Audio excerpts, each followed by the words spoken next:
নমস্কাৰ, মই প্ৰাঞ্জল দলৈ অসমীয়া যুৱ প্ৰজন্মৰ ভাষাক লৈ এই অতি চুটি ভিডিঅ'টো নিৰ্মাণ কৰা হৈছে। ভাষাৰ আটাইতকৈ ডাঙৰ বিষয় এয়াই যে সময়ৰ লগত ৰূপান্তৰিত হয় ভাষা।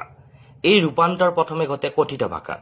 অসমত শৰ্মা, শইকীয়া, সোৰেণ, দাস, শেষ আদি কেতিয়াবাই শৰ্মা, শইকীয়া, সোৰেণ, দাস, চেজ হৈ পৰিল। বিশ্বায়নে ভালদৰে জোকাৰিছে অসমীয়া যুৱ প্ৰজন্মক।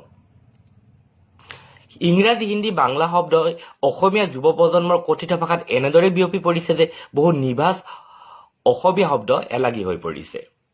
আপুনি যদি যুৱ প্ৰজন্মৰ কাৰোবাক সোধে কি খবৰ, তেতিয়া উত্তৰ এনেদৰে অহাৰ সম্ভাৱনাই অধিক। মা কচম, টেমা গৰম হৈ আছে, আজি মোৰ মুড ঠিক নহয়।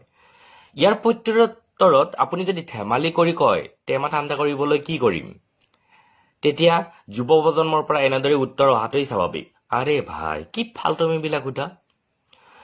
হিন্দীৰ মাজেৰে অহা আৰবী, ফৰাচী ভাষাৰ শব্দ ব্যাপকভাৱে ব্যৱহৃত হৈছে অসমীয়া যুৱ প্ৰজন্মৰ মাজত, যেনে কমটি অৰ্থাৎ সামান্য, ইজ্জত অৰ্থাৎ মান সন্মান, মামুলি অৰ্থাৎ সাধাৰণ ইত্যাদি। ৰাতাৰাতি ফাটাফাটি হৈ বহু বাংলা ভাষাৰ শব্দ অসমীয়া যুৱ প্ৰজন্মৰ মাজলৈ বহুলভাৱে আহি পৰিছে। যুৱ প্ৰজন্মই জোৰকৈ কথা কয়। উদাহৰণ, প্লিজ নকবা না, বুজিবলৈ চেষ্টা কৰা না। হয়, না যোগ কৰিলে জোৰ বেছি হয়। যুৱ প্ৰজন্মৰ নতুন জতুৱাঠাঁচ মন কৰক। খতম কৰ, শেষ কৰ, গুলী মাৰ, গুৰুত্ব নেদা, নাপাত্তা কৰ অৰ্থাৎ মূল্যহীন কৰা, হাৱাত চল অৰ্থাৎ খৰচ নোহোৱাকৈ, লাফৰা কৰ অৰ্থাৎ জঞ্জাল বৰুৱা ইত্যাদি। অসমীয়া যুৱ প্ৰজন্মই আজিকালি গালিও পাৰে অনন্য ধৰণে।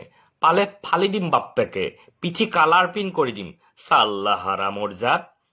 অসমীয়া যুৱ প্ৰজন্মই কথা পাতোতে সঘনাই ইংৰাজী শব্দ প্ৰয়োগ কৰে। উদাহৰণ দিলে শেষ নহব।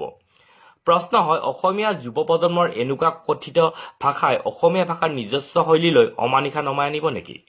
যুৱ প্ৰজন্মৰ ভাষাৰে কৈছো, বহু কথিত শব্দ শুনি আপুনি জাক্কাছ ফিল কৰিব নোৱাৰিব। টেমা ঠাণ্ডা কৰি বিন্দাজ হৈ থাকিব নোৱাৰিব। ভাবিছো মোৰ এয়া শুনি যুৱ প্ৰজন্মই মোক চাল দিয়া বুলি ভাবি বৰ অৰ্থাৎ আমনি হৈ যাব। ধন্যবাদ।